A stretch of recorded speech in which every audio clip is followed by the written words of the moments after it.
We see second COVID wave making an impact across sectors, be it retail, consumer durables, tourism and more. But one segment that caters to the ultra-riches see no shortfall in demand, and that is the demand for luxury cars. A few days back, Mercedes-Benz reported that its first ever batch of its new model was sold at one go, and we see similar kind of reports coming in. So to have more insight on the current demand scenario, the future outlook of the luxury car sales in India, we were joined by the chairman and founder of Group Landmark, Sanjay Thakker, whose organization is an international vehicle dealer in India and caters majorly to the luxury car segment. Commenting on the current scenario that the industry has been witnessing, Sanjay tells us that towards the second COVID wave, end of the second COVID wave, the industry is currently on the way back to regain the lost market share.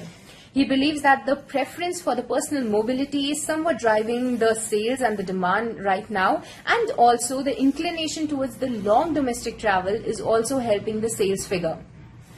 The industry is witnessing extremely high demand for the luxury cars, and the manufacturers are somewhat unable to cope up with such kind of demand as well.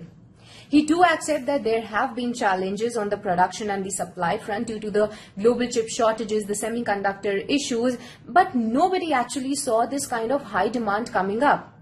So currently they are witnessing demand across in all the premium and the luxury vehicles.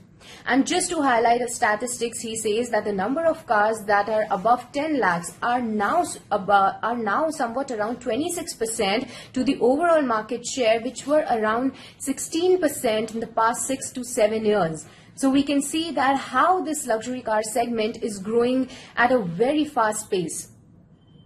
With the new sale models coming up with in the country, that is the direct sales model that some of the companies are coming up with, he highlights that the bypassing dealers is uncalled for. So it is not the scenario that the dealers will be bypassed. Dealers will continue to get commission for that. No matter what, consumers will continue to pay the factories for the car and the purchases that they made. But for the other services like the test drive, insurance and other kind of services that the dealers give in, they have to come to the dealers for that. So the models that the companies are coming up with, which is the direct sales model, this is somewhat to bring the transparency to the customers front in terms of one India and one price, and this is a win-win situation not only for the consumers but also for the dealers as well.